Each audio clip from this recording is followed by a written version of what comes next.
What is up, you beautiful degenerates? Now I know what you're thinking, why in the world would I listen to this jackass? He's a middle-aged dude, albeit a ridiculously okay-looking one, rambling about a show that ended over 20 years ago about a high school chick who punches demons in the face. I drive a Dodge Stratus! You probably clicked on this video expecting to see some 16-year-old high school girl, right? But here's the deal, I'm not just some rando with a webcam in a dream, I'm a man on a mission. Nerd alert! Buffy the Vampire Slayer is one of my all-time favorite series. It even makes the case for my favorite series of all time, and after that heartbreaking loss of Michelle Trachtenberg, I'm the same age as her, Dawn Summers herself, I felt compelled to dust off my stakes, rewatch all 7 seasons, and rank them for you fine folks. So if you're interested, grab a cup of coffee or a holy water spritzer, and let's dive into the hellmouth.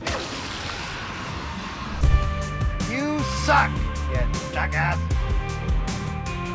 Howdy, and thanks for clicking on this video to see what this jackass has to say. I appreciate you. Now, I get it. We're living in a sad dystopian timeline where a grown-ass man making a 20-minute video about Buffy feels like a cry for help. And yeah, maybe it is, but this show, it's more than just a campy title that sounds like a bad B-movie. It's a cultural juggernaut that took its time, wrestled with moral dilemmas, and delivered character development we haven't seen matched since. Sure, it's got plenty of dated moments, 90s fashion, some questionable dialogue, but I think it's aged like a fine wine, or at least a decent boxed Cabernet. And look, I know the elephant in the room is problematic now because of Joss Whedon's, let's call it, complicated legacy, but I'm not here to cancel or condemn. I'm here to celebrate, appreciate, and dissect a series that changed my life and millions of others. So let's rank these seasons from the meh to, oh my god, I need to watch that now. Spoilers ahead. Obviously, if you haven't seen Buffy yet, then what are you even doing here? If you haven't and you're interested, hit the pause button, go binge, then come back. I'll be here waiting.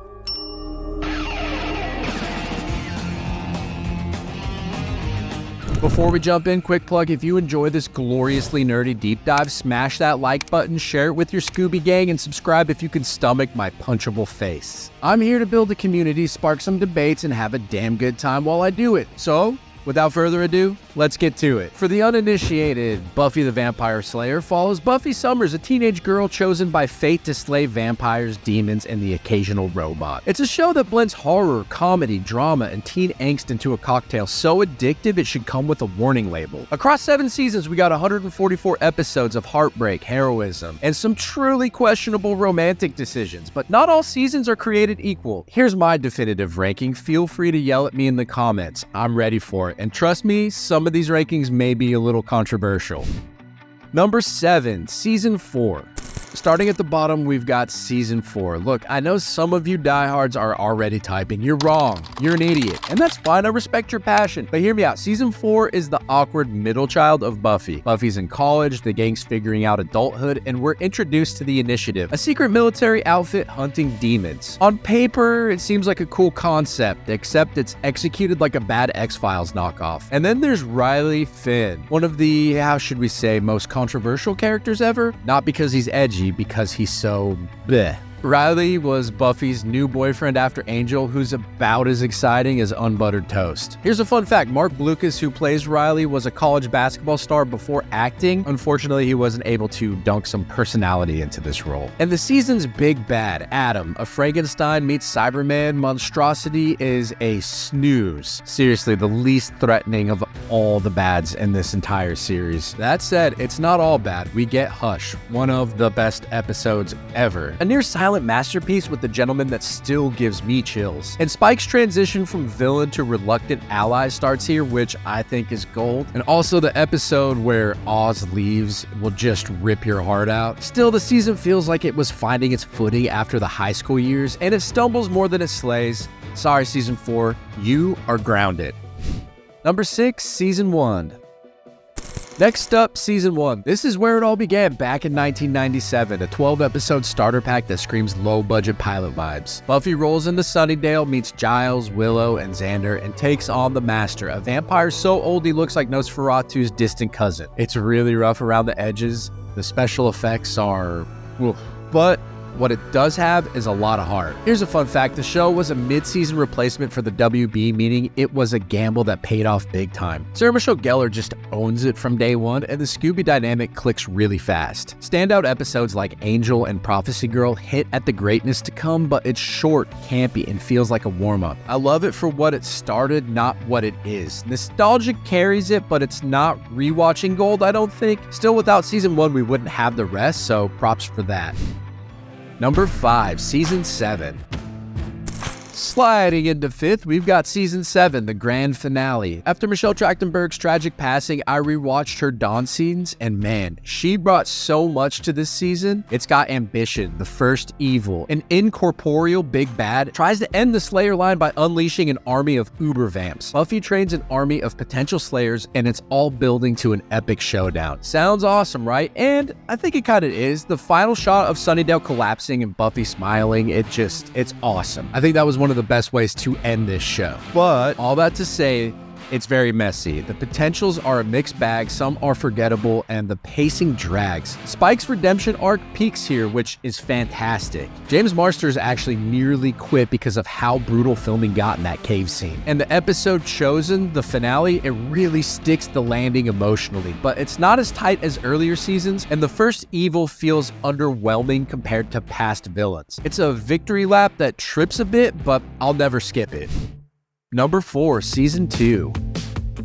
All right, now we're cooking. Season 2 lands at number 4, and this is where Buffy finds its groove. Buffy's 17, in love with Angel, and then bam, Angelus happens. Although, it is a little disturbing how it happens. Anyway, David Boreanaz goes from brooding hunk to sadistic bastard, and it's glorious. The season's a roller coaster. Spike and Drusilla roll into town. Jenny Calendar's death guts you, and the episode becoming part 2, where Buffy sacrifices Angel to save the world, is a gut punch that still hurts. I was 15 or 16 at the time that I saw that episode, and I think that was the first time I noticed my mouth actually drop at a scene. And here's a fun fact, the sword through the heart scene was shot in one take because the budget was that tight. And look, it's not perfect. Some earlier episodes when they were doing Monster of the Week, like Bad Eggs, are completely skippable, but this is Buffy becoming the show we adore. Romance, tragedy, and stakes, literal and figurative. It's the foundation for everything great that follows.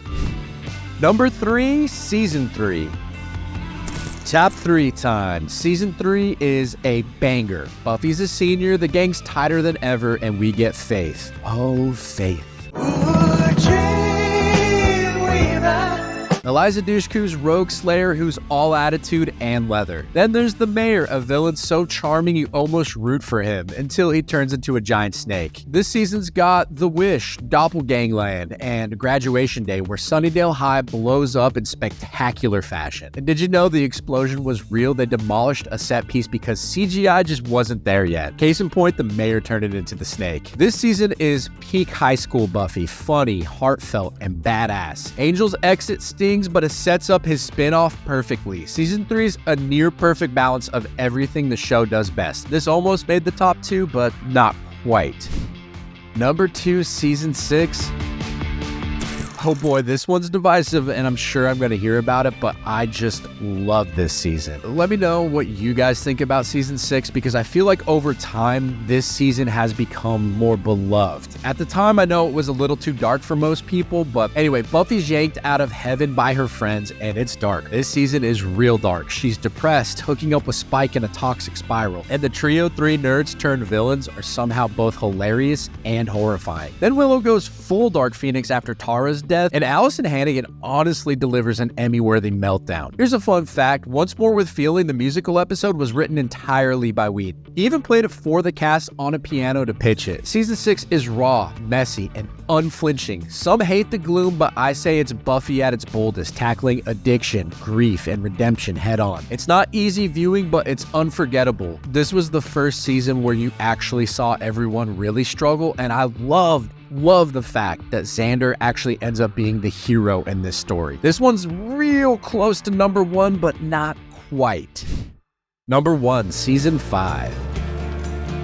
And here it is, Season 5, the undisputed champ as far as I'm concerned. This is Buffy firing on all cylinders. Gloria God in stilettos, played by Claire Kramer, is the perfect big bad, funny, terrifying, and unstoppable. Dawn shows up as Buffy's surprise sister, and Michelle Trachtenberg nails the bratty yet lovable vibe. This season builds to the gift where Buffy sacrifices herself to save the world. And Dawn, and that line that Sarah and Michelle Gellar posted on her Instagram, Dawn, the hardest thing in this world is to live in it.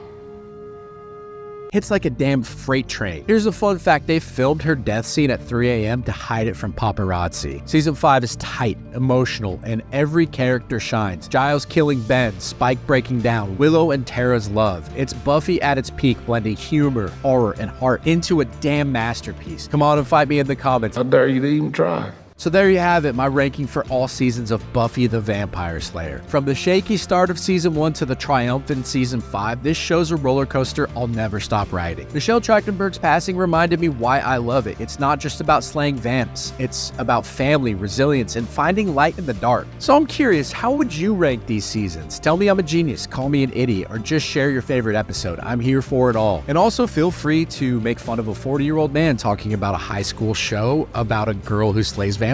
I'm here for it. Don't forget to like and subscribe and ring that bell for more nerdy goodness. Until next time, keep your stakes sharp and your quips sharper. As always, the opinions in this video are mine and mine alone, but what do I know? I'm but a mere jackass. I'll try to do better next time.